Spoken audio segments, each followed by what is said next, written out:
Bien, buenos días. Vamos a dar comienzo a la mesa número 7. Como es evidente para ustedes, hay un cambio en el programa. No soy el doctor Jorge Wicked, soy el doctor Laor, que ya me debieron soportar el miércoles en mi intervención. Es un placer para mí servir de moderador en esta mesa, donde tenemos dos importantes ponencias. Primero voy a presentar a José Heriberto García Peña, un alumno. Toca la casualidad que Heriberto, nacido en La Habana, nacido en Camagüey, estudió también en Cuba, en La Habana, y fue alumno nuestro. Doctor José Heriberto García Peña, licenciado en Derecho por la Universidad de Camagüey, Cuba, con título de oro. Maestro en Derecho, con especialidad en Derecho Empresarial por la UNAM, donde obtuvo la medalla Alfonso Casa. También es doctor en Derecho, con mención honorífica por esta universidad. Desde 1998 es académico numerario de la Academia Mexicana de Derecho Internacional Privado y Comparado. Y desde el 2000 ha trabajado e investigado los problemas del derecho, la informática y las nuevas tecnologías en el sector empresarial, en particular el comercio a nivel internacional, siendo profesor en diplomados y maestrías en instituciones cubanas y mexicanas sobre este ámbito. Desde el 2005 pertenece al grupo Ciberderecho, integrado por profesionales del derecho dedicados a temas de informática y a la Internet a nivel iberoamericano. En junio del 2006 ingresó en la FIADI, que es la Federación Iberoamericana, integrada por profesionales del derecho dedicados a estudiar temas de informática e Internet. Desde febrero del 2005 coordina en la ITESM el programa y el seminario de investigación en Derecho Empresarial, que incluye la temática de las pequeñas y medianas empresas. Es profesor e investigador a tiempo completo del Tecnológico de Monterrey, Campus Santa Fe, en el área del derecho privado, y desde febrero del 2007 ocupa el cargo de director de la carrera de licenciado en Derecho y Economía en dicha institución. Además es miembro del Sistema Nacional de Investigadores Nivel 1. Sin más, le dejo la palabra ya al doctor Heriberto García Peña con esta interesante ponencia: Ley aplicable y jurisdicción competente en las controversias comerciales online. Por favor, Heriberto. Muchas gracias, doctor Dávalos. Efectivamente, Dávalos es mi maestro, así tengo que reconocerlo tácitamente y expresamente, las dos cosas. Y evidentemente es para mí también un placer que esté en Jurídicas de la UNAM, que para mí representa muchas cosas, representa por supuesto el talento, representa la investigación en toda su extensión, y la UNAM que evidentemente me ha otorgado en este caso tanto la maestría como el doctorado. Particularmente yo no quiero dejar pasar por alto que, como bien expresaron los ponentes anteriores, este evento nació a partir de la Escuela de La Habana, del verano pasado, donde tuve el gusto de estar, por supuesto, en mi país, y concretamente quisiera expresar mi agradecimiento al doctor Ricardo Méndez Silva, que ha sido el coordinador y que ha podido de alguna manera hacer que todos estemos presentes aquí. Muchas gracias, doctor. Ha sido un gran evento que tenemos presentes.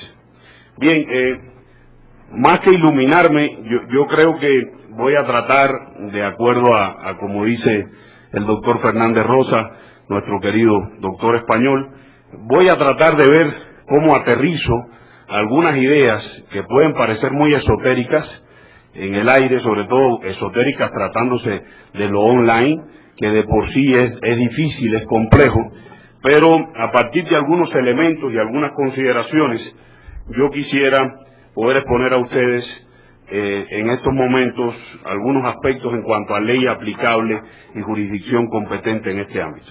La discusión, por supuesto, estaría abierta, pero no está todo dicho, y en eso sí quiero ser muy claro. Voy a partir de un planteamiento inicial del doctor Rodolfo Cruz Miramonte, en un libro donde decía: los sistemas para prevenir, conocer y, en su caso, resolver las controversias que surjan son muchos y muy variados. Conocerlos y prepararse para participar activamente en su ejercicio es deber fundamental, máxime cuando obedecen a sistemas culturales diversos. Yo creo que a partir de ese elemento nosotros tenemos condiciones de abrir un dilema. El dilema es que ante un nuevo mundo con hechos y fenómenos económicos y estructurales, el derecho evidentemente origina un cambio hacia nuevas categorías y, por qué no, evidentemente hacia ramas eminentemente evolutivas. Cada vez son más frecuentes tratados internacionales cuyo objeto sea establecer un mejor intercambio de bienes y personas por cualquiera de las modalidades que el comercio permite, y asimismo todo el constante desarrollo de las llamadas tecnologías de la información, pues evidentemente crea expectativas y avanza a pasos agigantados. Hay un gran interés por reglamentar, o mejor dicho, erradicar lagunas normativas y por consiguiente inseguridades, frente sobre todo a las nacientes relaciones por medios electrónicos. Todo este análisis, toda esta interpretación obedece a estos cambios. No se debe hacer solo con la óptica del derecho nacional, esto es muy importante, sino atendiendo también a la vocación internacional como un derecho sin fronteras, un derecho globalizado como el que vivimos en la actualidad. Traigo algunos datos, pero como no gustan mucho las cifras aquí, solo decir que evidentemente el número de compradores hoy en Internet rebasa en Latinoamérica los 23 millones, que el comercio electrónico ya se practica por más de 8 millones y que hay un creciente número de usuarios, sobre todo un 136% en relación a cuando se hizo este estudio, que empezó en el año 99 al 2005, concretamente había crecido el e-business o el e-commerce, como también se conoce, en un 136%. Todo este proceso para participar con éxito en el mercado internacional, evidentemente, ha estado muy asociado y ha tenido que reestructurarse a partir del dilema de las telecomunicaciones. Las empresas, realmente para hacerlas competitivas, han tenido que, en gran medida, meterse en la Internet. Y esto hace una relación muy directa hoy entre globalización, modernización, ¿por qué no nuevas tecnologías y nuevos servicios? Hoy existen, ustedes lo saben, videoconferencias, transmisión de datos, intercambios electrónicos y, por supuesto, compraventas de bienes que están revolucionando nuestra vida y nuestro hogar. Hay interrogantes muchísimas. Es concebible que se realice hoy una transacción comercial a través de Internet, se podría firmar un contrato entre las partes y sería válido por esta vía, cómo se realizaría el pago del servicio prestado, pero sobre todo, a dónde acudir para dirimir los litigios y o controversias comerciales que se den sobre esta vía. Y sobre todo yo haría un cuestionamiento más: cómo incide la nueva realidad digital en la conformación de respuestas concretas que puede y debe ofrecer el derecho. En base a eso se enfrenta entonces una paradoja en el comercio internacional. Por un lado, hay oportunidades inimaginables para aprovechar la globalización de los mercados. Por otro lado, los mercados se transforman de manera sustancial, se reducen, se amplían, se imponen y se suprimen barreras, pero sobre todo se tornan muy competitivos, y este cambio ha significado que las empresas, corporaciones y estados han tenido que internacionalizarse. Pensar y actuar global, ese es el dilema, a partir de una idea de universalización tecnológica. Para esto ha surgido el nuevo modelo de comercio, así conocido como e-commerce, comercio electrónico en la traducción al español más exacta, que parte de la ley modelo que ustedes saben de alguna manera un citral puso en boga, y que permite a las empresas ser más eficientes y flexibles, sobre todo en sus operaciones, dando mayores respuestas a las necesidades de los clientes. En un sentido amplio, ¿qué involucra el comercio electrónico? cualquier transacción comercial efectuada por medios electrónicos. Eso sería comercio electrónico en sentido amplio, pero en sentido limitado sería la parte del comercio que se desarrolla a través de redes mediante la relación entre oferta y demanda, donde se utilizan herramientas electrónicas y de telecomunicaciones con el objeto de agilizar el proceso por medio de reducción de tiempos y costos. ¿Cuáles son los análisis a partir de la existencia del comercio electrónico que traemos? Hay un análisis legal que evidentemente involucra algunas reflexiones sobre la posibilidad de introducción en el comercio electrónico de dos instituciones de la práctica mercantil actual, concretamente el arbitraje y particularmente la mediación como medio alterno para resolver controversia online, y sobre todo el derecho aplicable, analizando la legislación aplicable y la jurisdicción competente en cada caso. En cuanto al uso reiterado del en cuanto al análisis legal, el uso reiterado del comercio electrónico, pues evidentemente da mayor certeza y seguridad con un marco legal que siempre sea muy adecuado. México ha dado pasos en cuanto a esto, lo sabemos.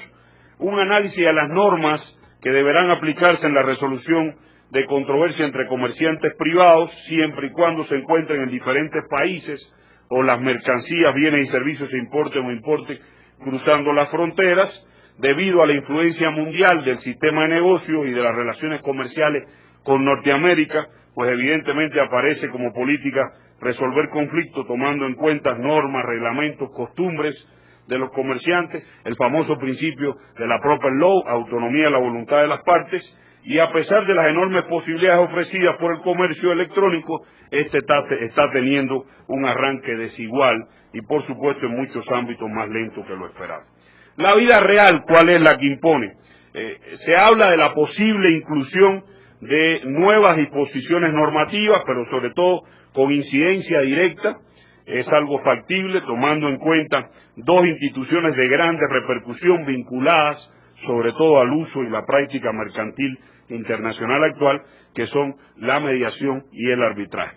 Partiendo de un elemento que para muchos ya se le ha dado en llamar ley informática, a partir de la existencia, por supuesto, del derecho tradicional, y basado en ese derecho tradicional y en los usos, costumbres, por supuesto en las leyes ya existentes, a partir de ahí hacer el estudio y hacer la adecuación pertinente.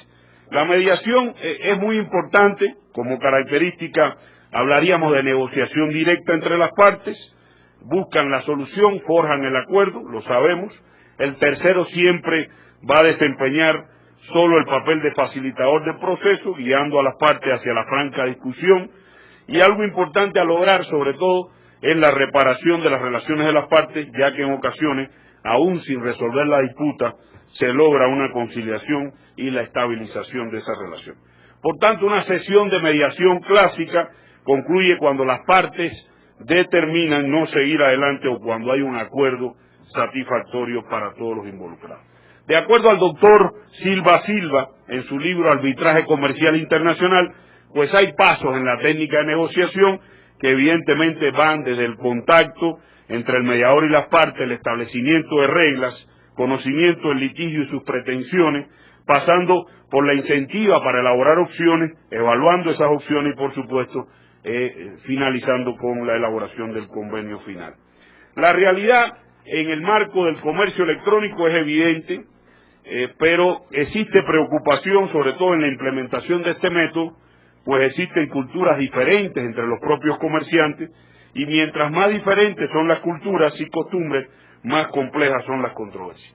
Hoy, evidentemente, habría que agregar todo el influjo de los medios de comunicaciones modernos, el email, sobre todo, el EDI, el intercambio electrónico de datos, que están incorporando a la cultura jurídica de diversas naciones unos aspectos que realmente marcan diferencia. En un futuro cercano, ¿por qué no los conflictos y controversias se resolverán por medios electrónicos? Yo digo que la realidad que se impondría es, ante esto, ¿qué hacer? Se trataría de proponer entonces ya en los países la creación de sistemas de mediación y arbitraje online con adaptaciones en uno y otro sentido que funcionarían mediante un centro virtual con carácter internacional a modo de reducir costos y tiempo y que manejaría procedimientos con dos fases.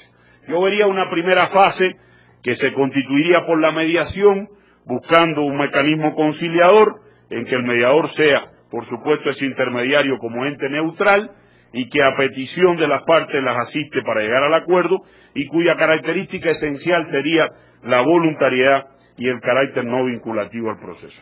Y una segunda fase, si pasado un tiempo prudencial, evidentemente no hubiera acuerdos a pesar de la labor mediadora, recurrir entonces al arbitraje, que este proceso lo conduciría un árbitro, un tribunal o un panel arbitral. Me voy por la línea del arbitraje ad hoc, creo que sería la mejor, que estaría caracterizado por la obligatoriedad de las partes al mismo, con una decisión vinculante a través de un lado. En cuanto a derecho aplicable, ¿qué significaría esto entonces? En el contexto informático, en el ciberespacio, interesan para el estudio jurídico las relaciones surgidas, como decíamos, utilizando medios electrónicos. Entre las partes, evidentemente esto genera un gran vínculo que otorgan de acuerdo a su voluntad y en las que evidentemente aparece ese carácter internacional porque se pierden las fronteras.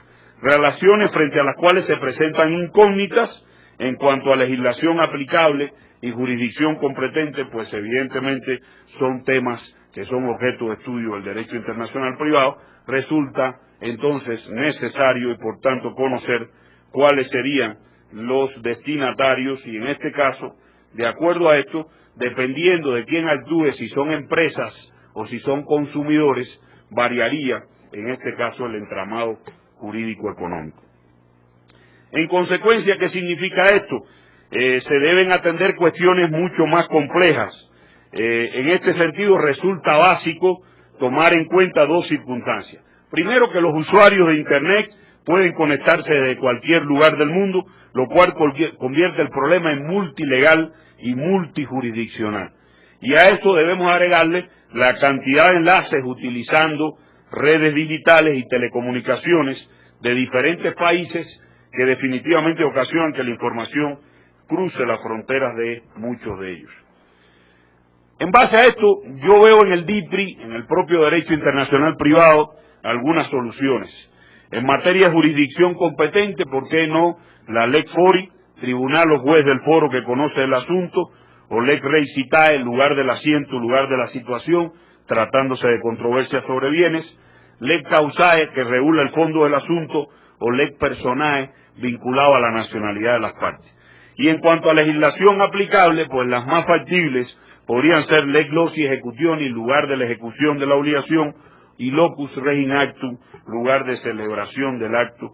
Y en base a esto, pues evidentemente aparecen connotaciones en el mundo del derecho internacional privado. Yo digo que las diferencias estarían muy marcadas. Si vamos a un acuerdo arbitral, terminando ya la controversia online, el acuerdo arbitral toma en cuenta 4 aspectos esenciales y en este sentido, pues evidentemente también lo podría tomar el comercio online. La validez y existencia del acuerdo tendría la ley que elijan las partes compromitentes, a la capacidad de los compromitentes según el sistema que se adopte de acuerdo a la regla de conflicto que se trate, si es ley domicili, ley de la residencia habitual, la del principal asiento de negocio, la de la constitución de la empresa o incluso, ¿por qué no?, la ley Fori. A la arbitrariedad del litigio se regiría conforme a la ley del lugar donde ha de ejecutarse el laudo o puede ser incluso la del lugar de la sede arbitral o la ley escogida por las partes. Y en cuanto al derecho de fondo que debe regir el arbitraje, este sería elegido por las partes en el acuerdo, se aplicará de alguna manera la ley sustantiva o las reglas de derecho designadas por las partes y a falta de estas el tribunal arbitral aplicará las leyes o reglas de derecho que considere apropiadas. ¿Qué está pasando en México? ¿Cuál es la aplicación en México? Pues el Código de Comercio, ustedes saben que ya incluyó varias reformas que se incorporaron tomando en cuenta principios de la ley modelo de arbitraje comercial internacional, en forma supletoria las convenciones de Nueva York y Panamá, sobre todo la Convención Interamericana sobre Eficacia Extraterritorial de Sentencias y Laudos Arbitrales Extranjeros, basado en la jerarquía de aplicación de las normas, el 133 constitucional, los tratados bilaterales o multilaterales de libre comercio, que evidentemente aparecen, y en relación con la mediación en México, si bien ha existido esta figura ya incorporada en varios códigos y leyes de distintas entidades federativas, se necesita fomentar programas de educación pública para divulgar estos métodos. De alguna manera, hay un ejemplo que quiero traerles.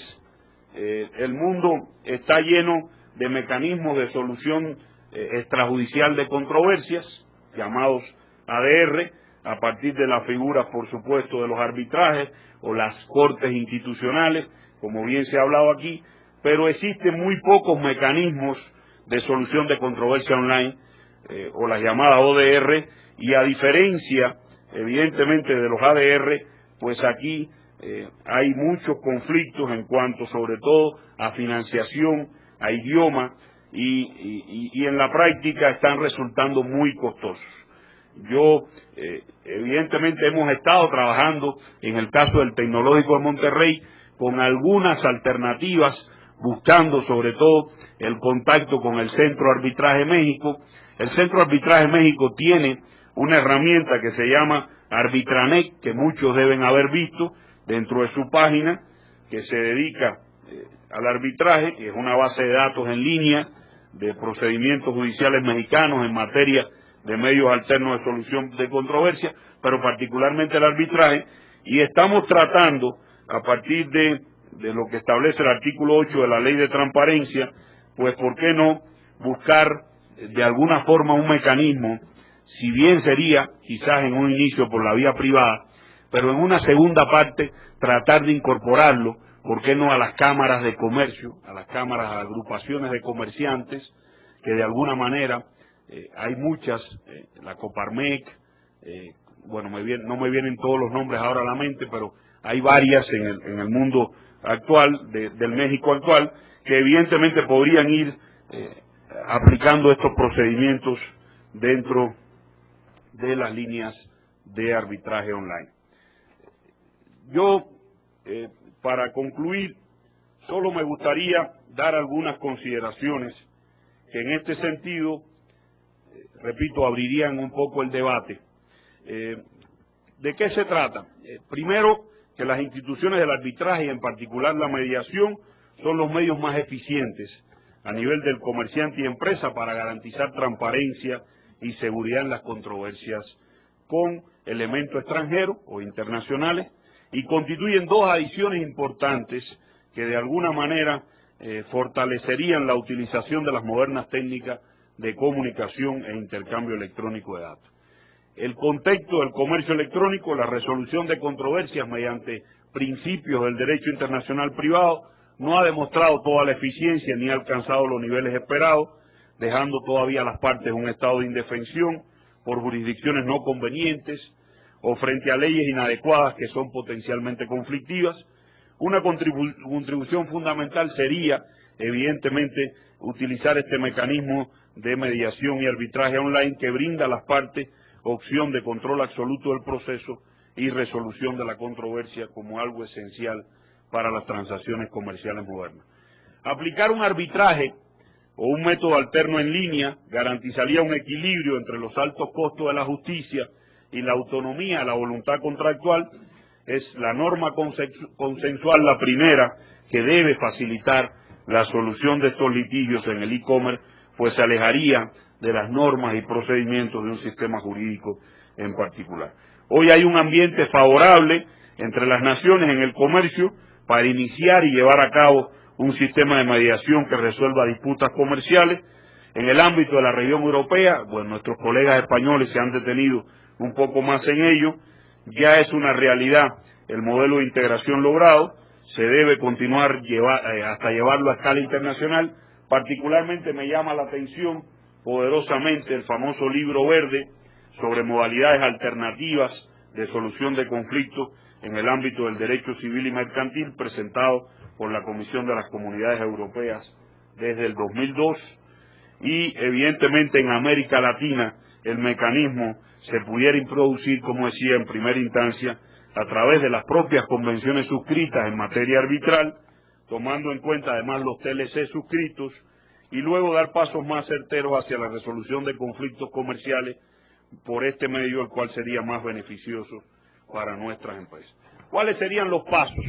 Los pasos siguientes: dedicar mayores esfuerzos por parte de países latinoamericanos en general para adecuar la legislación interna en los nuevos conceptos e ideas que propiciaría un uso óptimo del comercio electrónico, y de alguna manera particularizando en la implementación de la mediación y en su caso también el arbitraje, según convenga, como una alternativa viable para solucionar diferendos online. Y sugiero, independientemente del sistema jurídico en que sea formalizado, establecer reglas o normas en esta materia, al igual que existe en materia de conciliación, para ser adoptados voluntariamente por los distintos estados, con el fin de asegurar la ejecución de estos acuerdos tomados. Sin más, estos son algunos de los elementos que traíamos en el día de hoy y, por supuesto, les doy las gracias por su atención.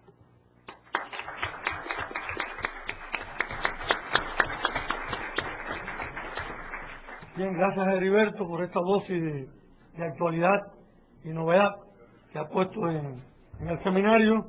Para algunos puede parecer aún ciencia ficción, pero este es un seminario muy amplio. Aquí lo mismo se ha hablado de Bartolo, de Sassoferrato, trayendo la historia, que nuestro amigo de Costa Rica ha hablado del derecho sexual. Pues es muy lógico hablar también del futuro, de lo que se avecina, de lo que puede venir. Por lo tanto, yo creo que no podemos poner en tela de juicio muchos de los planteamientos que nos ha traído Heriberto, a lo cual se ha dedicado seriamente a estudiar, como ustedes podrán haber visto.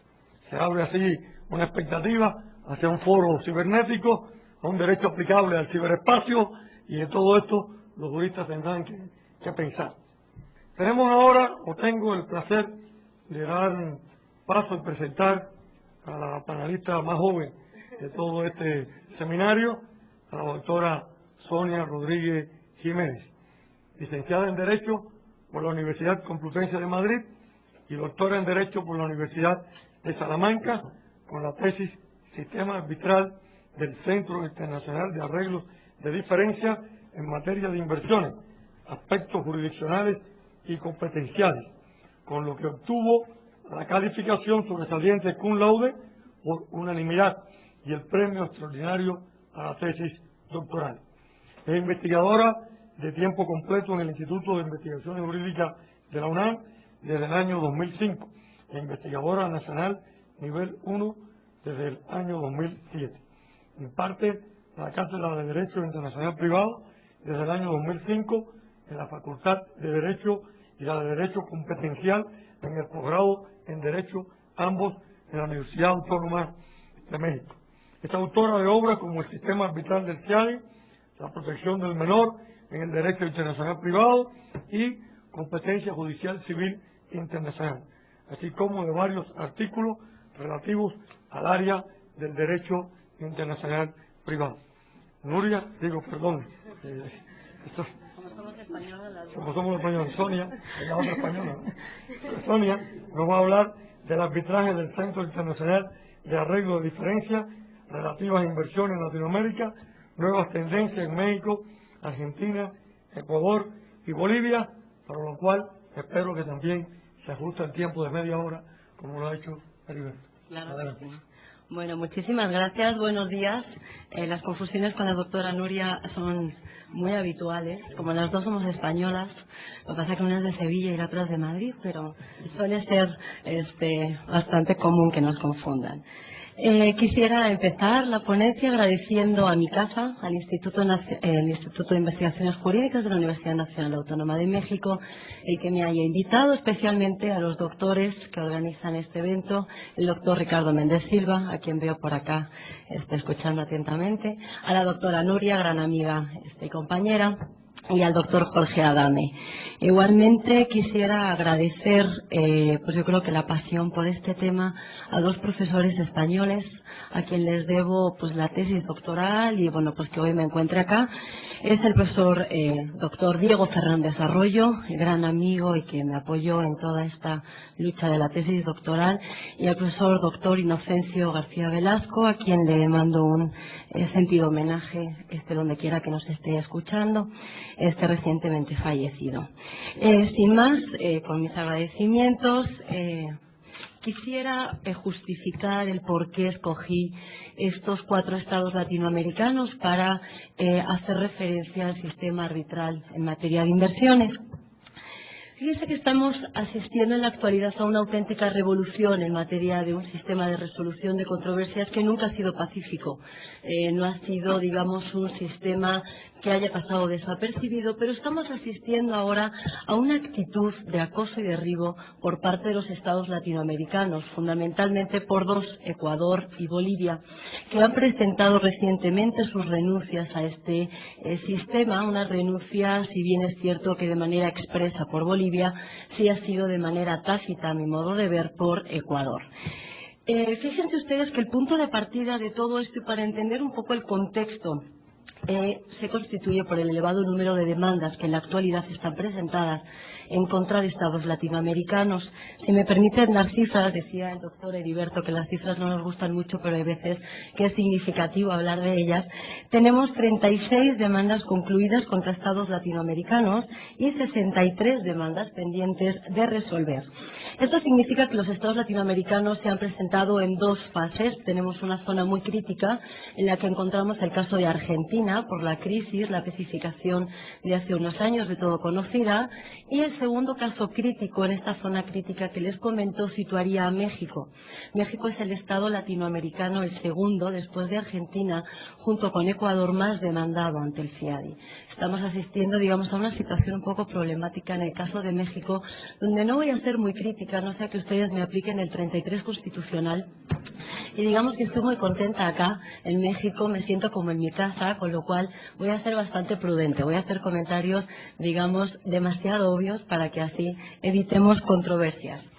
La alarma inicial, como les digo, la ponía México y Argentina por este número importante de demandas, y digamos que 2 estados que habían pasado completamente desapercibidos y que estarían en una zona de un perfil bastante bajo, como por ejemplo Bolivia, pues está protagonizando por factores políticos, económicos, sociales, una auténtica revolución que no nos puede dejar, digamos, impasibles ante esa nueva reacción. Voy a empezar por el caso de Argentina rápidamente, porque finalmente me quiero enfocar a Bolivia. El caso de Argentina, el ministro Rosati, un ministro de Justicia, ya exministro, tomó una serie de medidas, digamos, de distinto alcance, con distinto calado, a la hora de enfrentar tal avalancha de demandas. La primera de ellas era la creación de un foro ex novo, un foro ex profeso, para la resolución de controversias en materia de inversiones cuando estas fueran caracterizadas como inversiones extranjeras.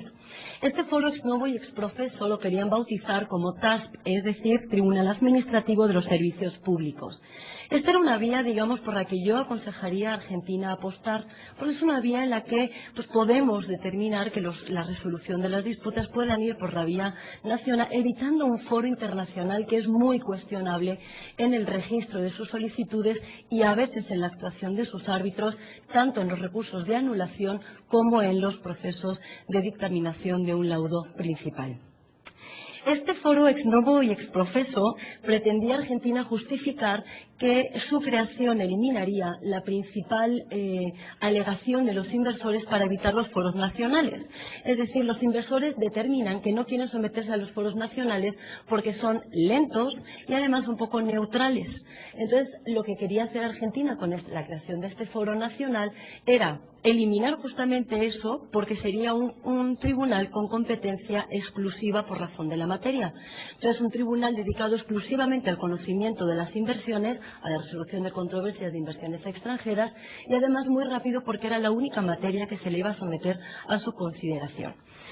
La segunda medida, que es un poco más cuestionable desde el punto de vista jurídico, por lo menos yo creo que tiene menos posibilidades de prosperar, querían declarar inconstitucional la ley 24.353 de 28 de julio de 1994, por la que se positiviza el convenio de Washington en Argentina.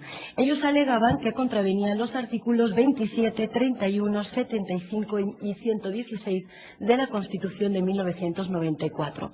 De esta vía no se tiene, digamos, más que los primeros revuelos que ocasionó, pero se quedó simplemente en una alarma inicial, no se ha dado seguimiento. La tercera vía es la vía de la renegociación en masa de los contratos. Yo creo que esta es la que tiene que apostar Argentina. Fíjense ustedes que de no prosperar esta vía de la renegociación podría condenarse a Argentina al pago de una cantidad aproximada de 10.000 millones de pesos. Yo creo que es una vía de bajo coste, en el sentido de que no tenemos que implementar un tribunal administrativo, es decir, nos estamos ahorrando recursos materiales, personales, con lo cual es una vía de bajo coste y digamos que es una vía en la que Argentina tiene mucho que apostar y poco que perder. Yo creo sinceramente que es una vía en la que el ministro Rosati, cuando empezó todo este asunto de la avalancha de demandas, creo que apostaba fuerte y yo creo que Argentina sigue en esa misma línea. Si me permiten dar importantes datos, por ejemplo, se ha renegociado en Argentina los casos como Gas Natural Bank, Telefónica, Pioneer, France Telecom, Aguas Cordobesas, Aguas de Santa Fe, Edenor, Edesur, Enersis, Camuchi, Transpa, RDA, Reinsurance Company, es decir, una serie de casos bastante elevados, donde ha prosperado, donde ha fructificado la renegociación de estos contratos. Hay otros en los que no se ha podido, no se ha logrado por distintos motivos, por ejemplo el caso Siemens, CMS Gas, Sempra, Zurich, Enron, Aguas de la Conquija, donde a Argentina se le ha condenado. Independientemente de estos casos adversos, yo creo sinceramente que tenemos que seguir apostando en el contexto argentino por esta renegociación en masa. Dicho lo cual, en el caso de México, y ahí sí espero no herir demasiadas susceptibilidades, en el caso de México, mi crítica es, digamos, una inquietud generada desde hace 6 años que llevo residiendo en este país. Mi duda es por qué México no se ha animado en la actualidad a firmar y ratificar el convenio de Washington. Para mí México está, digamos, con esa cifra que les daba hace unos minutos de que es el segundo estado latinoamericano más demandado ante el FIADI. Tenemos una postura de stand-by, una postura a lo mejor temerosa y digamos que no dan buenos augurios. La renuncia tácita de Ecuador o la expresa de Bolivia, pues digamos que no nos anima demasiado.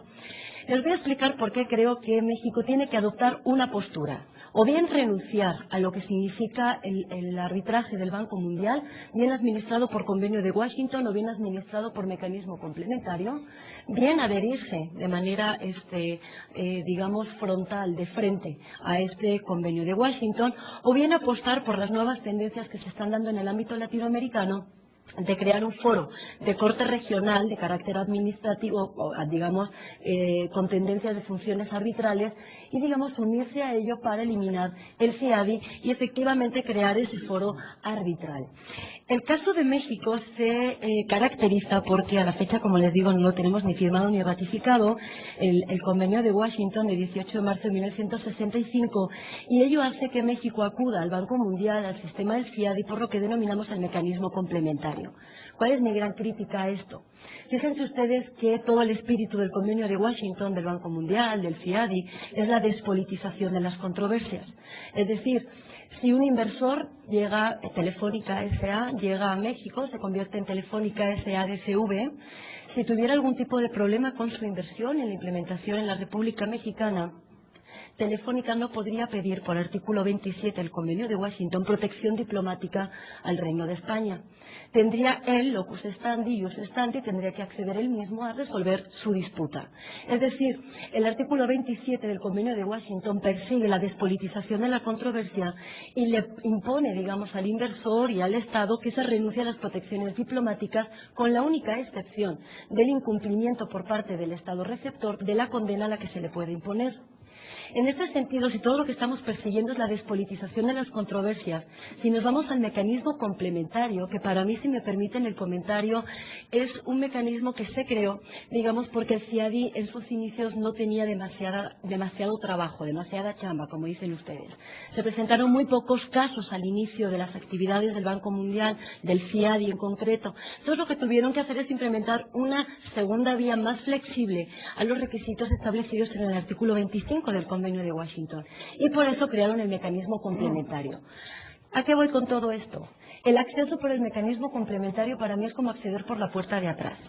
Y es porque en el recurso de anulación, en México sabe mucho de esto por el caso Metalclad, el recurso de anulación se tramita ante los tribunales nacionales de la sede del arbitraje.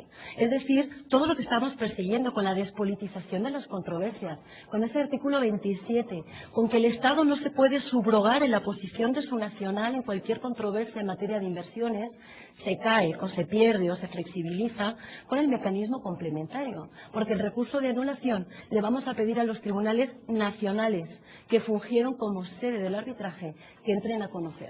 Entonces ya estamos metiendo un poder judicial, ya estamos metiendo a un Estado, con lo cual la disputa deja de ser mixta, deja de ser híbrida y pasa a un terreno para mí completamente público. Mi recomendación es que México tiene que tomar otra actitud. Desde los 6 años que llevo residiendo en México, los rumores es que ya lo ratificamos y de hecho hay grandes autores que han escrito muchísimo sobre materia de arbitraje, materia de inversiones, como el doctor Rábago Dorbecker o el doctor González de Cosío, que están arduamente trabajando también en este tema. Y digamos que su apuesta es a que México tiene que ratificar este convenio de Washington. Todos los rumores apuntan hasta ello, pero digamos que en estos 6 años pues estamos en eso, en un simple rumor. Fíjense ustedes que el Tratado de Libre Comercio de América del Norte, para terminar de apuntar el caso de México, saben ustedes que en el 94 se firma con 3 estados, México, Canadá y Estados Unidos. En el capítulo 11 tenía previsto 3 sistemas de resolución de controversias y uno de ellos es el acceso al CIADI a través del Convenio de Washington. Sin embargo, hasta hace poquito, hasta el mes de diciembre del año pasado, si no recuerdo mal, nada más Estados Unidos tenía firmado y ratificado el Convenio de Washington, con lo cual el requisito por razón de la materia, de la persona que nos pedía el artículo 25 del Convenio de Washington no se cumplía, porque ni Canadá ni México tenían firmado y ratificado este convenio. Con lo cual estábamos en el Tratado de Libre Comercio de América del Norte ofreciendo, creando la expectativa de un foro que es el CIADI a través del Convenio de Washington, donde nada más uno de los 3 tenía estar firmado y ratificado, con lo cual era, digamos, letra muerta. Hace un mes, creo que en el mes de diciembre, si mis fechas no están mal, en el mes de diciembre Canadá firmó el Tratado de Libre el Convenio de Washington, con lo cual da pleno sentido al Tratado de Libre Comercio de América del Norte si después de estos 20 años que ha estado de negociaciones se atreve a dar el siguiente paso, que es la ratificación. Es decir, tiene pleno sentido porque ya todas las disputas en materia de inversiones extranjeras entre Estados Unidos y Canadá sí pueden utilizar ese mecanismo que hasta ahora estaba, digamos, completamente inservible. Esperemos que México se anime a ratificarlo, a firmarlo y ratificarlo. El siguiente caso es Ecuador, que es muy curioso el caso de Ecuador. Me encantó cuando lo estaba trabajando, porque tiene 2 metas. La primera de ellas es crear un foro latinoamericano de arbitraje. Es decir, lo que está haciendo es liderar un movimiento con un movimiento social impresionante. Pretende crear un foro arbitral de corte regional, es decir, en el ámbito latinoamericano, para que no tengamos que acudir a resolver nuestras disputas a un foro internacional dependiente del Banco Mundial. Para ello lo que quiere, por tanto, es, digamos, la creación o bien de foros nacionales y que cada uno de los estados determine a través de, por ejemplo, como Argentina, a través del famoso TASP o a través de este foro regional de carácter arbitral, resolver las controversias, pero que los estados latinoamericanos se salgan del CIADI. Es una recomendación, digamos, bastante lógica. Si ustedes ven los casos que hasta la fecha están presentados en materia de arbitraje, todos los estados latinoamericanos han sido o han estado actuando como demandados. No hay una sola actuación en el Banco Mundial, en el CIADI, donde el Estado latinoamericano sea o funja como actor. Es un dato curioso, yo ahí lo dejo. De hecho, es muy curioso que el 99.8% de las demandas en el CIADI, digamos que el inversor es el actor y el Estado es el demandado. Es unas, digamos, cifras bastante curiosas. Ecuador, el 4 de diciembre del año pasado, justo el día de mi cumpleaños, por eso yo creo que no me enteré de esta noticia hasta unos días después, estaba de celebraciones. El 4 de diciembre del 2007, a través de su canciller y ministra de Comercio Exterior, María Fernanda Espinosa, daba el anuncio de que iban a someter una carta al centro, al CIADI, para eliminar las disputas que se refirieran a recursos naturales. Y dice recursos naturales tales como petróleo, agua y gas. Y os digo, esta carta que deposita a través de su embajada en Estados Unidos, en Washington concretamente, la ministra, a través de su embajada, digamos que es una renuncia encubierta. Si ustedes ven la temática en la que se está demandando a Ecuador, son recursos naturales. Es petróleo, donde Ecuador es el principal producto que tiene de exportación. Es decir, estamos hablando de que si Ecuador dice que quiere dejar de someter las disputas relativas a recursos naturales, tales como petróleo, gas, minerales, pues está realizando una retirada encubierta, porque es la única temática que hay sometida en contra de Ecuador. Esto significa también, en el caso de Ecuador, que tiene que revisar todos los tratados bilaterales, porque digo, de nada sirve que nos quitemos del CIAD y del Banco Mundial estos recursos naturales si seguimos teniendo los tratados bilaterales en los que todavía podemos seguir anclados a este sistema. Con lo cual, yo creo que también es necesaria una revisión paralela de los tratados bilaterales que tiene firmados Ecuador. Pero, bueno, el caso más significativo de todos es Bolivia. Bolivia ha tenido, digamos, las agallas o, digamos, la valentía o la inconsciencia, la verdad es que no sé cómo hablar de Bolivia, de ser el primer Estado latinoamericano y no latinoamericano de retirarse así, digamos, expresamente del CIADI.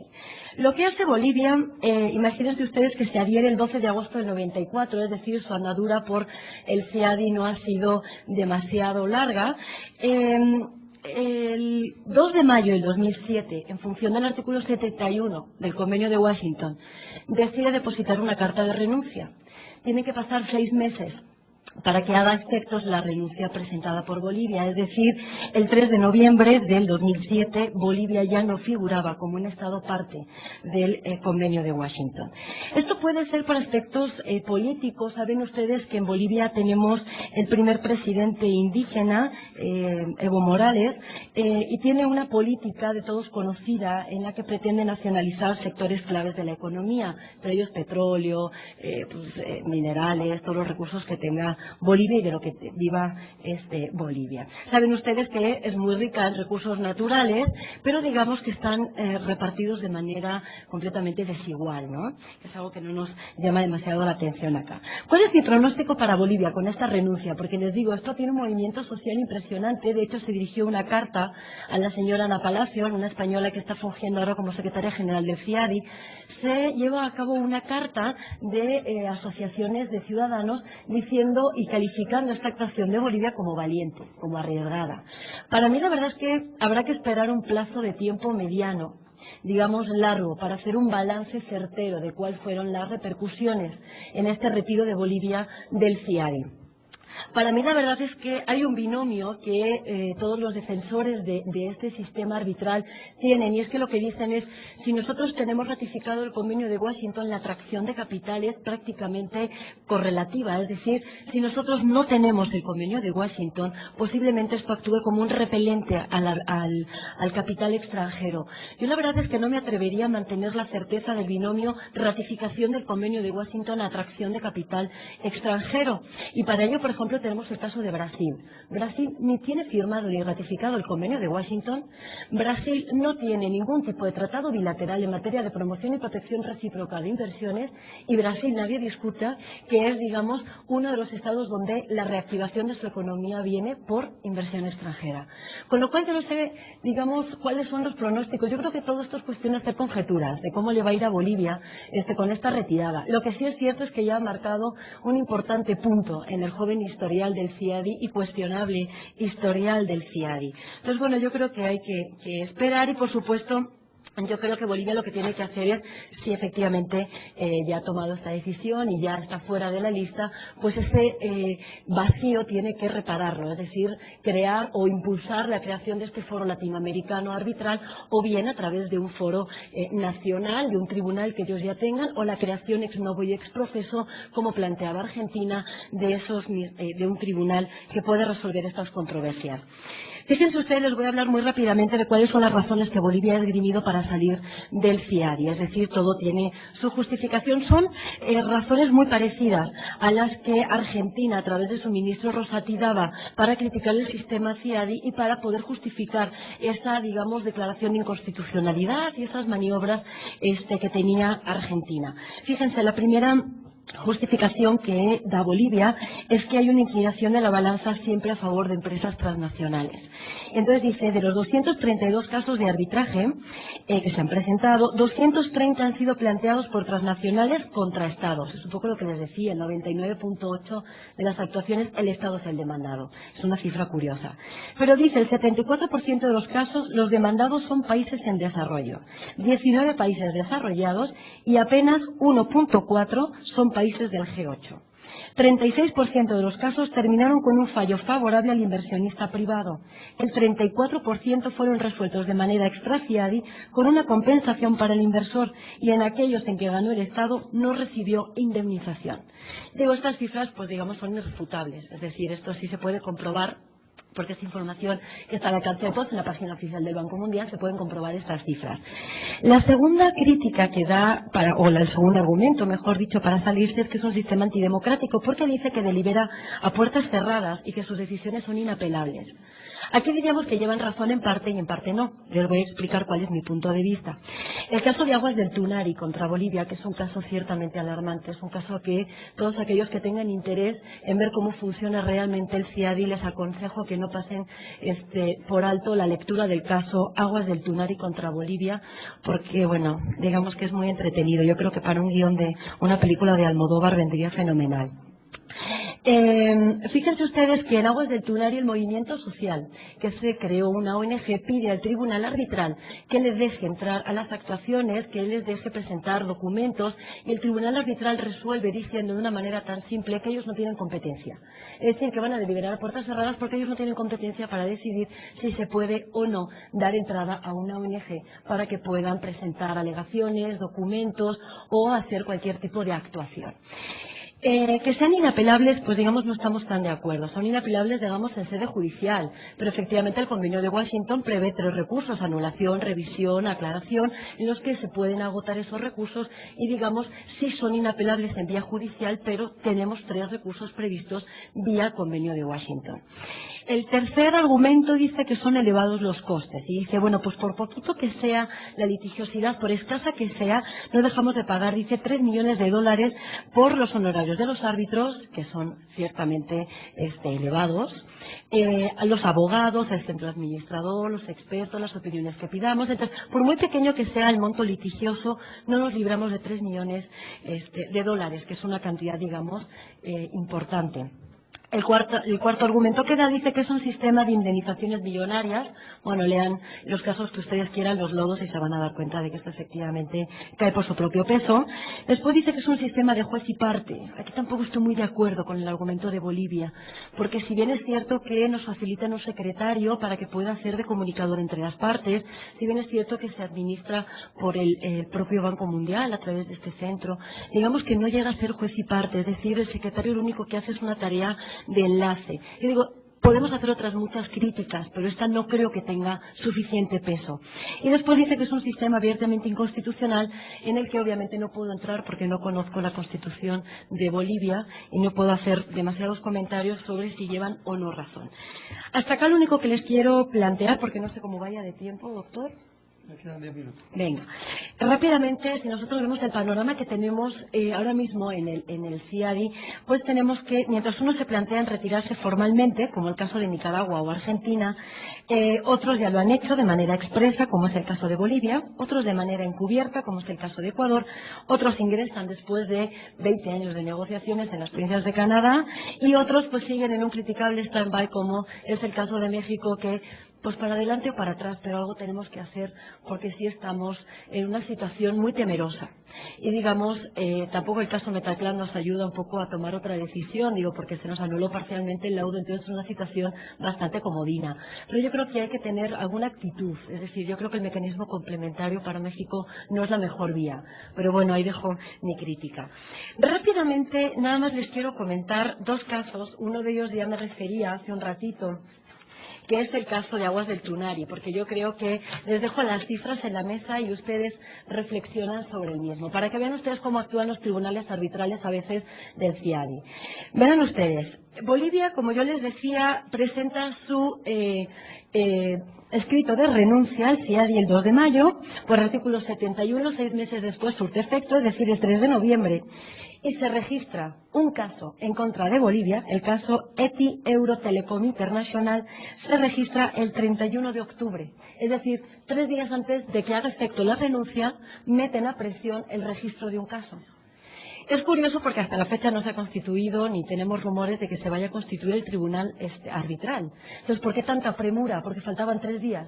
Y si no se nos iba este caso fuera del CIADI. Entonces son, digamos, a lo mejor una conjetura de fechas un poco desafortunada, pero pues ahí están los datos para que ustedes mismos saquen sus conclusiones.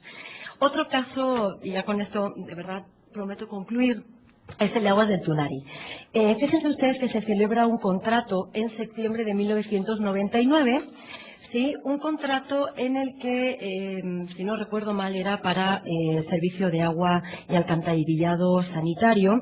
Y Tunari, Aguas del Tunari, tenía una composición, una estructura societaria, cuando se firma el contrato en septiembre de 1999, que era, si me permiten ustedes, y espero que me sigan porque es un poco compleja, que es la siguiente. Tenía 4 empresas bolivianas, cada una de las cuales tenía el 5% de las acciones. ¿Bien? Es decir, un total del 20%. Después tenemos una empresa en Islas Caimán. Poco sospechosos para las Islas Caimán. Pero bueno, hay cada quien. Esta sede en Islas Caimán, esta empresa tenía el 55% de las acciones. A su vez, esta empresa estaba controlada por una empresa de Estados Unidos que la controlaba al 100%. Y el 25% restante de las acciones, si les van dando el cómputo, teníamos 20 bolivianas, teníamos 55 de las Islas Caimán y un 25 uruguayo, de una compañía uruguaya que a su vez estaba controlada por una empresa española al 100%. Esa es la estructura que teníamos a la firma del contrato en el año 99. El contrato se rescinde en abril del 2000. Y en ese inter, el 22 de diciembre de 1999, Aguas del Tunari cambia de estructura societaria. Y les voy a decir cuál es la nueva, porque es muy curioso. Seguimos manteniendo las 4 empresas bolivianas, esas no cambian, y siguen teniendo el 5% cada una, sumando el 20%. ¿Bien? ¿Hasta aquí vamos bien? Seguimos teniendo la uruguaya con su 25% y controlada igualmente por la española al 100%. El cambio se produce porque la empresa de Islas Caimán ahora pasa a ser una empresa registrada en Luxemburgo, con el mismo 55%. A su vez, esta empresa de Luxemburgo es controlada por 4 empresas de los Países Bajos, quien a su vez, el controlador final, seguía siendo la misma empresa de Estados Unidos que controlaba a la de las Islas Caimán en un 100%. No sé si se llegó... ¿Sí? El punto es el siguiente, cambia de estructura societaria, y fíjense ustedes por qué. Querían alegar la protección, la aplicación del tratado bilateral con Países Bajos. Si nosotros no tuviéramos la primera, la inicial estructura societaria, Países Bajos no tenía, digamos vulgarmente, vela en ese entierro. ¿Estamos de acuerdo?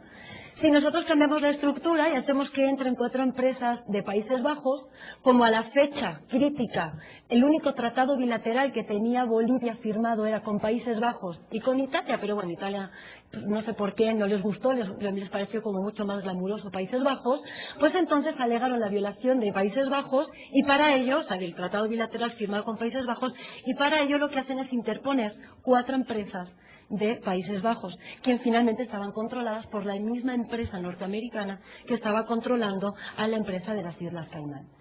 El tribunal arbitral, por mayoría, no por unanimidad, se pronuncia sobre este caso. Entonces entra a hablar sobre una de las cuestiones más debatidas en el ámbito del CIADI, que es la teoría del control extranjero. Y entonces, obviamente, lleva el agua para su molino, como era de esperar, y entonces lo que dice es, bueno, ¿cuál es el problema con que cambie de estructura societaria? Se vale, no hay ningún problema. Es decir, el control extranjero pues se puede medir, además no nos tenemos que ir hasta el último controlador. Entonces, en el CIADI tenemos un punto, digamos, algo criticable, y es que no tenemos jurisprudencia. Los casos son aislados, podemos hacer referencia a ellos, pero no crean jurisprudencia. Entonces, hay un árbitro disidente que emite su opinión en el que dice que el criterio del control podía haberse alegado otros muchos criterios, como fue el caso Letco, como fue el caso Soavi, Mine, es decir, en muchísimos casos. Yo creo que es uno de los grandes problemas que hemos tratado en los casos de CIADI, que es el control extranjero. El tribunal arbitral, por mayoría, repito, pues lo que hace es interpretarlo de una manera bastante discutible y dice que bueno, pues que no hay que no le ven ningún tipo de rareza a este cambio de estructura societaria. Yo creo sinceramente que los datos están ahí, porque además consta en el laudo que Bolivia no consintió en ningún momento, no prestó su consentimiento en ningún momento a este cambio societario, a esta estructura societaria. Dicho lo cual, y para ellos nada más les dejo ahí los casos para que no crean que luego los españoles venimos nada más a criticar. Para criticar ya tengo yo a España, con lo que me explayo a menudo. Nada más como conclusiones, quisiera decirles que estos 4 estados latinoamericanos están en una situación, están formando historias, si ustedes me permiten, en este historial del CIADI. Creo sinceramente que el balance que podemos hacer ahora de estos casos latinoamericanos, pues hay que esperar. Yo no me atrevería a decirles a ustedes cómo le va a ir a Bolivia, cómo se van a renegociar en Argentina, si México se va a atrever a dar un paso más para allá, un paso más arriesgado. Lo que sí les puedo decir es que el paso del tiempo, pues a unos nos dará la razón y a otros nos los quitará. Sin más, bueno, pues muchísimas gracias por su atención. Gracias.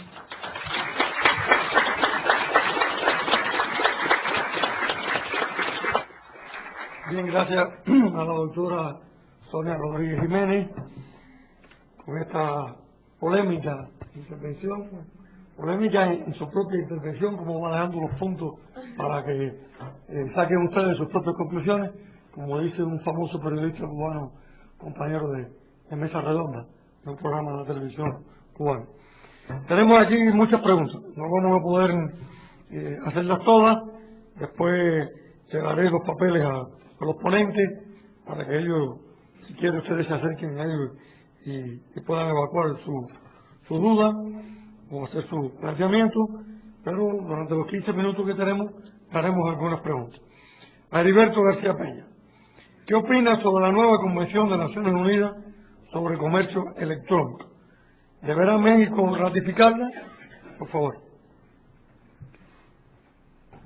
¿Quién hizo la pregunta, perdón?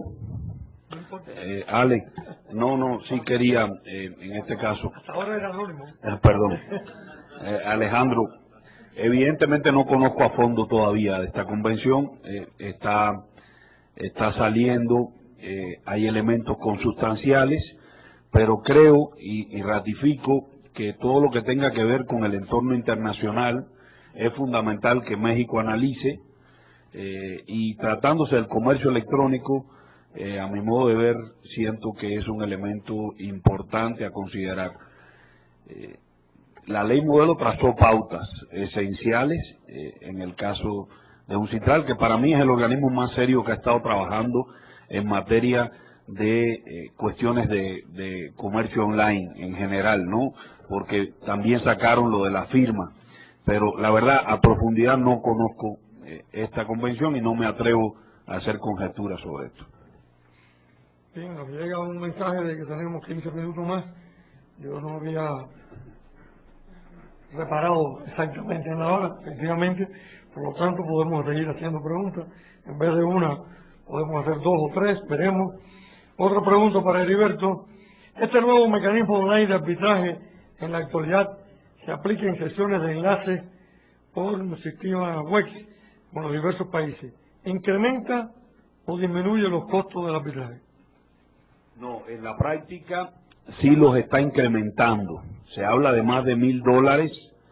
En este caso, los ODR o los mecanismos online, ese es uno de los graves problemas, porque está controlado por mecanismos y empresas privadas, que son las que están dando el sustento. Entonces sí realmente está siendo mucho más costoso que el mecanismo tradicional. Una tercera pregunta para Heriberto. Ahora te dejo descansar y pasamos después a Sonia. ¿Qué tan peligroso sería para el proceso arbitral la aplicación de este mecanismo si ocurre un problema en la red, si existen fallas técnicas? ¿Qué sucede?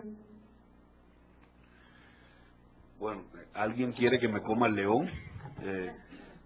De alguna manera, yo creo que el medio electrónico ha demostrado su eficiencia. Yo creo que como colación a esta pregunta solo agregaría un método de solución de controversias o un mecanismo de solución de controversias online. El marco jurídico y tecnológico ha de basarse en 3 pilares fundamentales, a mi modo de ver. ¿Cuáles son esos pilares? La validez de las notificaciones realizadas por estos medios electrónicos, la acreditación del momento de la emisión y recepción del documento, esto es básico, y por supuesto la confidencialidad y seguridad en las comunicaciones. Para esto ustedes saben que hay mecanismos de certificación, de encriptación, hay muchas variantes ya, incluso en el contexto mexicano tenemos empresas certificadoras, entonces hay que acudir a ellas, no podemos arriesgarnos a hacer por estos medios una transacción de altos vuelos y no tener en cuenta estas cuestiones. Bien, pasamos ahora la pelota al otro bando. Sonia Rodríguez, ¿por qué México no ha firmado ni ratificado el convenio de Washington? Y en conferencias anteriores en este mismo seminario se comentó el declive del CIADI. ¿Qué opina usted al respecto? 2 preguntas en una, por favor. Ajá. Bueno, voy a ser muy breve. ¿Por qué México no lo ha ratificado? La verdad es que no hay ningún tipo de justificación oficial. Simplemente los rumores que hay, porque pues todo esto se mueve por rumores, es que no es agenda prioritaria la ratificación del convenio de Washington. Entonces, bueno, pues tenemos que esperar a que sea agenda prioritaria. De todas maneras, si me permiten aquí hacer un comentario, tampoco es agenda prioritaria, por ejemplo, que México ratifique la Convención Interamericana sobre Tráfico Internacional de Menores. Es decir, ¿por qué? Pues tampoco lo sabemos. Es decir, hay temas que yo creo que son de primera importancia y en las que no están contempladas en la agenda de México, pero bueno, estamos haciendo nuestros mejores esfuerzos para que pasen a serlo, ¿no? Por el declive, yo también estoy completamente convencida del declive del CIADI, por eso yo creo que hay que apostar por la postura de Ecuador de crear un foro regional, un foro arbitral para eliminar el CIADI. Yo la verdad es que también he sido, bueno, en mi tesis doctoral fui bastante crítica con los criterios que seguían los tribunales a la hora de acceder a los casos para su conocimiento, y creo que en la ponencia, sobre todo con el caso de Bolivia y las fechas que manejábamos, pues también creo que es un sistema bastante criticable. A veces las actuaciones de los árbitros, repito, tanto de los que conforman el tribunal arbitral como que los conforman los comités ad hoc para el recurso de anulación, también son muy cuestionables, simplemente por las nacionalidades. Es bastante curioso el requisito de las composiciones de los tribunales del CIADI. Estoy completamente de acuerdo de que está un poco en declive. Coinciden varias preguntas sobre el mismo tema, no sé si en parte ya se puede dar por contestado, pero por ejemplo preguntan ahora qué beneficio económico realmente, material, tangible, agregaría yo, si representa para México el aceptar el convenio de Washington, o en qué le perjudica su posición actual. Ajá. Yo les decía que no estoy muy segura de la ecuación entre la ratificación del convenio de Washington y la atracción de capital extranjero, y por eso les decía, como ejemplo de lo contrario tenemos a Brasil. Yo no creo que sea una ecuación, es decir, yo no creo que una cosa lleve a la otra. No, la verdad no creo que se deba mantener. Ahora bien, tampoco sabemos cuánto capital dejamos de recibir porque no tengamos firmado el convenio de Washington. Es decir, es todo completamente conjeturas e hipótesis. ¿Cuántos inversores se han ido, por ejemplo, a Nicaragua porque sí tiene firmado y ratificado el convenio de Washington y no han venido a México porque no lo tenemos ratificado? Pues la verdad es que no se sabe, es decir, eso sí son conjeturas. Yo creo sinceramente que ¿qué ventaja le traería? Pues simplemente yo creo que seguir manteniendo el espíritu inicial de lo que era el convenio de Washington, porque sí se queda un poco diluido con el mecanismo complementario por el tema de la despolitización que les comentaba hace un ratito. Es decir, yo creo que el artículo 27 pierde completamente su sentido y, digamos, ya no tenemos ese ánimo de despolitizar las controversias cuando estamos metiendo en el recurso de anulación a los tribunales de la sede, a los tribunales judiciales de la sede. Otra pregunta.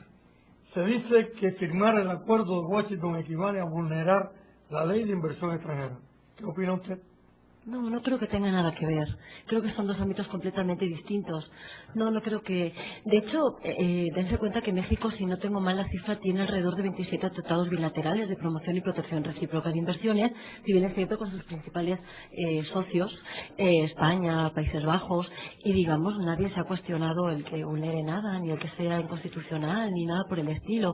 Y digamos, también contemplan el FIADI, el acceso al FIADI de la misma manera que lo hace el convenio de Washington. Yo no creo que sea algo incompatible. Y vamos ahora a problemas teóricos del derecho internacional privado aplicados a la práctica. En el caso de Agua del Tunari con la Sociedad de Países Bajos, ¿se puede considerar como fraude de la ley al foro? Es que no sé en qué problemas me puedo meter cuando yo la verdad es que no gano mucho con esto. Puede ser. Yo la verdad es que lo único que quería era suscitar a la reflexión de qué están haciendo los tribunales arbitrales. Es decir, de nada más soltaban las cifras de que 3 días antes de que surta efecto la renuncia se registra un caso. Es muy curioso, digo, las cifras, digamos que esa confabulación pues resulta curiosa. No sé, no me atrevería. ¿Para qué nos metemos en camisas de 11 varas? Buena pregunta.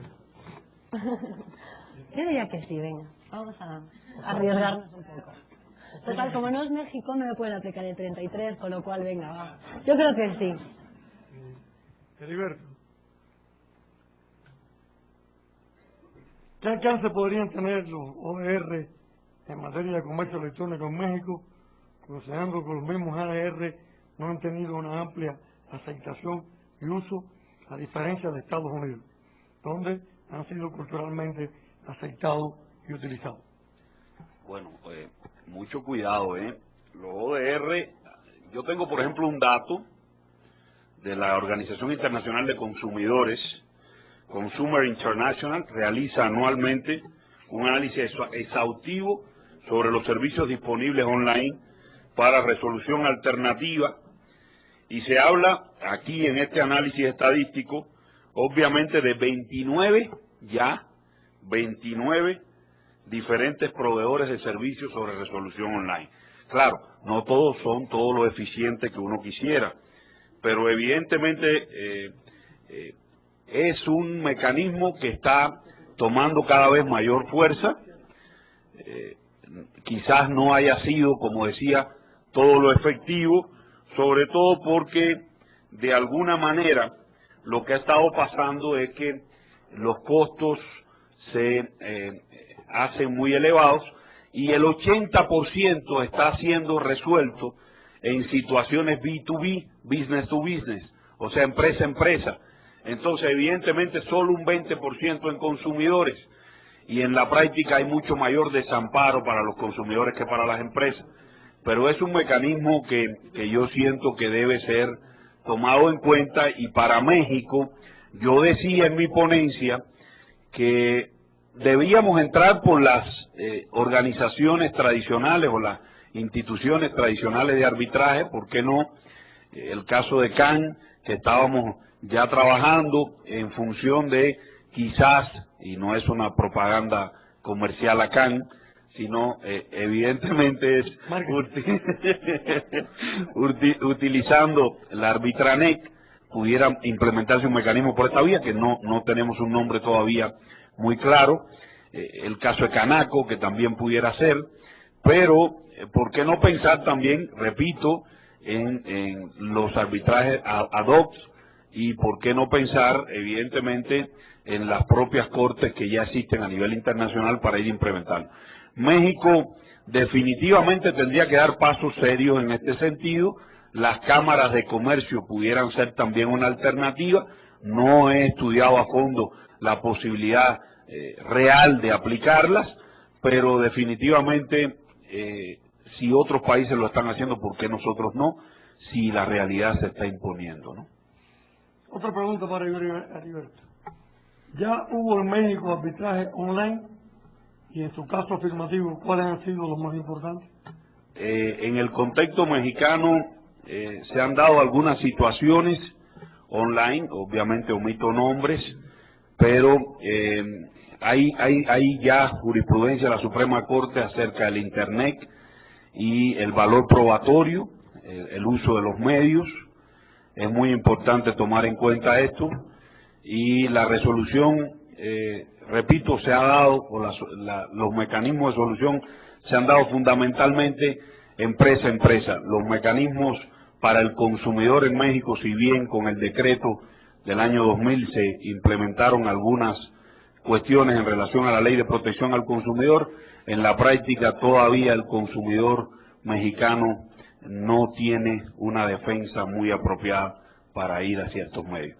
Eso está realmente pasando, y por tanto la mayoría de las situaciones que se han presentado empresa a empresa han sido resueltas con mecanismos alternativos de solución de diferencias en arbitraje ad hoc.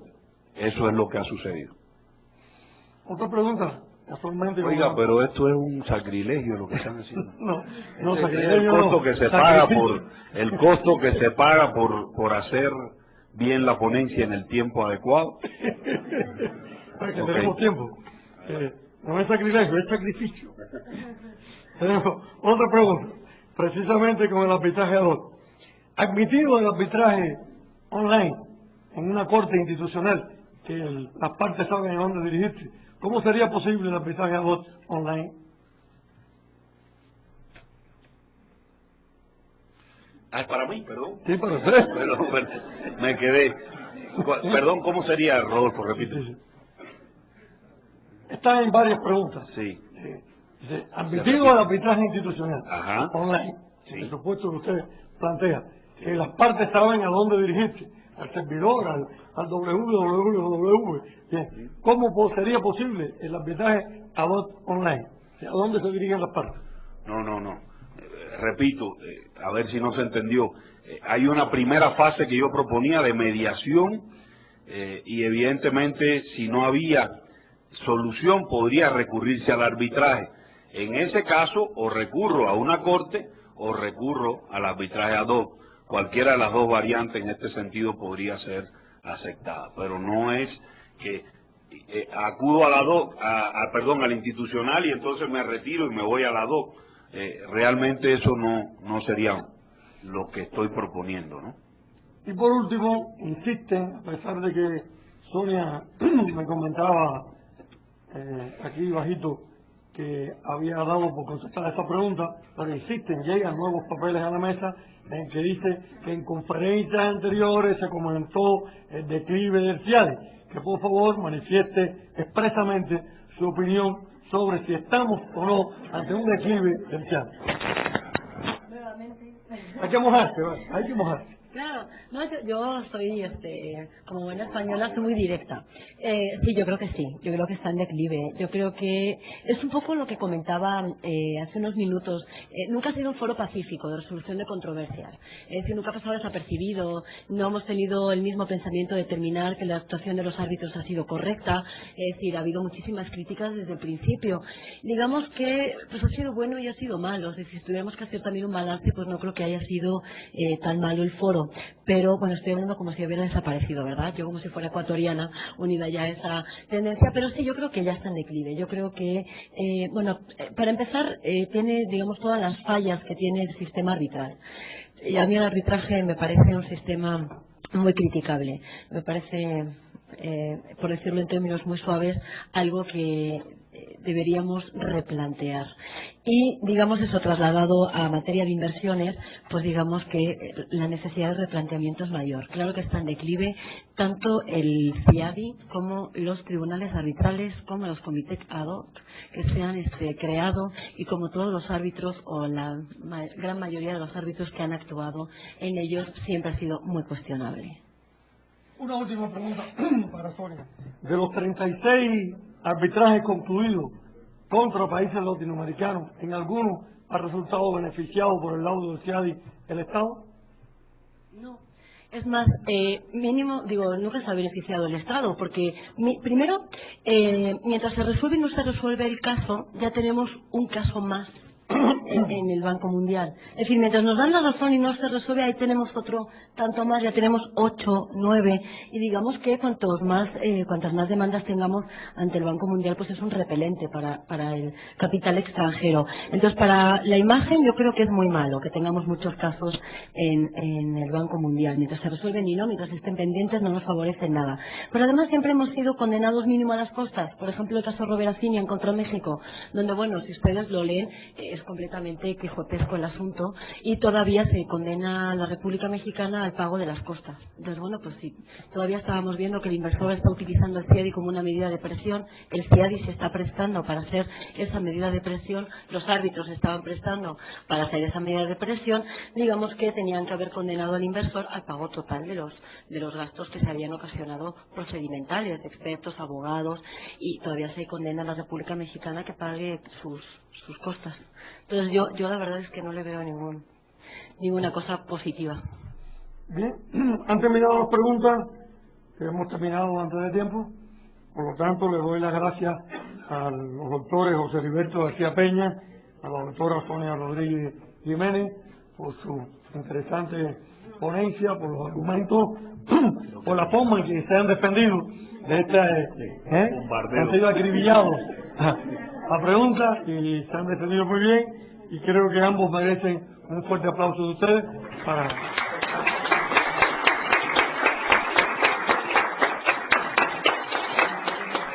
acceder entonces ahora al receso, y continuamos a las 12, ¿no, Juan? Sí, por favor. Gracias. Muchas gracias. Ha sido un placer.